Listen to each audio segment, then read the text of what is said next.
ఉంది, తప్పకుండా చేయాలి, వాళ్ళ డ్యూటీ అది, మేము కాదంటాం లేదు. దాన్ని ఒకవేళ మాకు సంబంధించిన వ్యక్తులపైన ఎక్కడైనా చిన్న ఆరోపణలు వస్తే మేమే ముందు పోలీస్ స్టేషన్ పంపిస్తాం. ఇవాళ ఉన్న చట్టాల ప్రకారం పనిచేయాలి అని చెప్పి మేము పోలీసులకు పదే పదే చెప్తా ఉన్నాం. తెలంగాణ రాష్ట్ర ప్రభుత్వం అన్ని విధాలుగా వైఫల్యం చెందింది. ఇచ్చిన ఒక్క హామీని నెరవేర్చే పరిస్థితిలో లేదు. మధ్యలో వస్తున్న సమస్యలను ఎదుర్కొనే శక్తి లేదు, సత్తా లేదు. మొన్న వరదల విషయంలో దారుణంగా విఫలమైంది.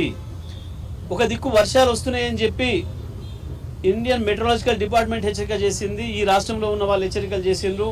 అన్ని రాష్ట్రాలలో అప్రమత్తమైన ప్రభుత్వాలు ముందు జాగ్రత్త చర్యలకు పూనుకున్నాయి. కానీ ఒక్క తెలంగాణ రాష్ట్రంలో మాత్రం ముఖ్యమంత్రి కానీ మంత్రులు కానీ ఎక్కడ కూడా అడ్రస్ లేదు. ఆ రోజు వందలు వేల మంది ఆపదలో ఉంటే సోయి లేకుండా పడుకొని ఉన్నారు. మాకు తెలిసిన వార్తల ప్రకారం కొంతమంది సినిమాలు చూస్తున్నారు, కొంతమంది సినిమాల ఫంక్షన్లు పోవడానికి ప్రిపేర్ అవుతున్నారు అనే వార్తలు వచ్చినాయి. 9 మంది ఒక చోట, ఒక కుటుంబం ఒక చోట, ఇంకొక కుటుంబం ఒక చోట. వరదలు ఎక్కువైతున్నాయి, మమ్మల్ని కాపాడండి ప్రభు అని మొత్తుకుంటుంటే ఒక ముఖ్యమంత్రి మంత్రి ఎవరు కూడా పత్తా లేదు.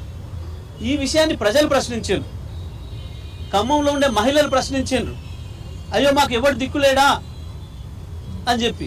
పాపం ప్రశ్నిస్తున్న ఆ క్రమంలోనే అరే గతంలో కేసీఆర్ ఉండగా మాకు మంచి జరిగింది, మాకు ముందుగా హెచ్చరికలు జారీ చేసిండ్రు, మమ్మల్ని వచ్చి బలవంతంగానే తీసుకుపోయినరు, మైండ్లు ఖాళీ చేయించిండ్రు, మాకు డీసీఎంలు ట్రాక్టర్లు పెట్టినరు, ముందస్తు చర్యలు తీసుకున్నారు, మా ఆస్తుల్ని మా ప్రాణాలు కాపాడినరు.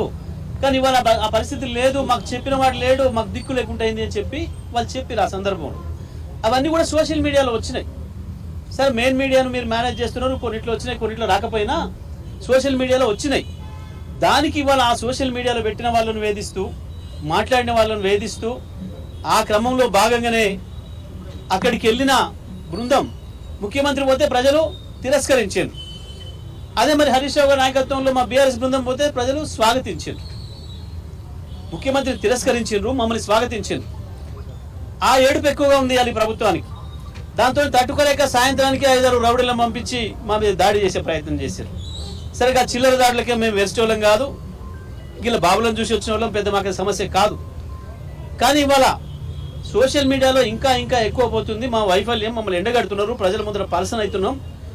ఇక మిగతా డిపార్ట్మెంట్లతో ఎక్కడ పనిచేయించే అవకాశం లేదు. కాబట్టి కేవలం పోలీస్ డిపార్ట్మెంట్ మీద ఆధారపడి బతుకుతామో అని అనుకుంటుంది ఈ ప్రభుత్వం.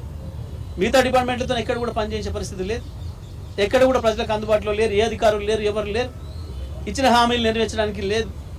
కాబట్టి ఏం చేయాలి? అల్టిమేట్గా ప్రజల్లో వ్యతిరేకత వస్తుంది, భయపెట్టాలి, పోలీసులను వాడుకోవాలి.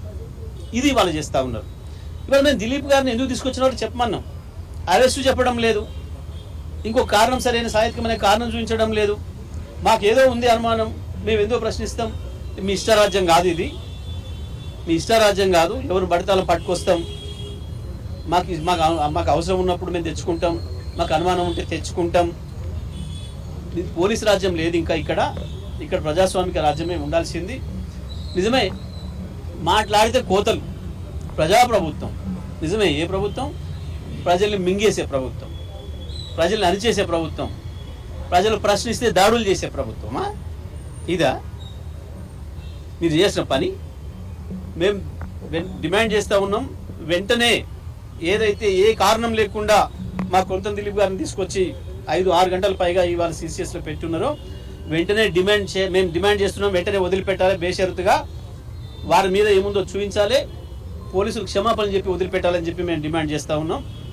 ప్రవీణ్ గారు 2 నిమిషాలు.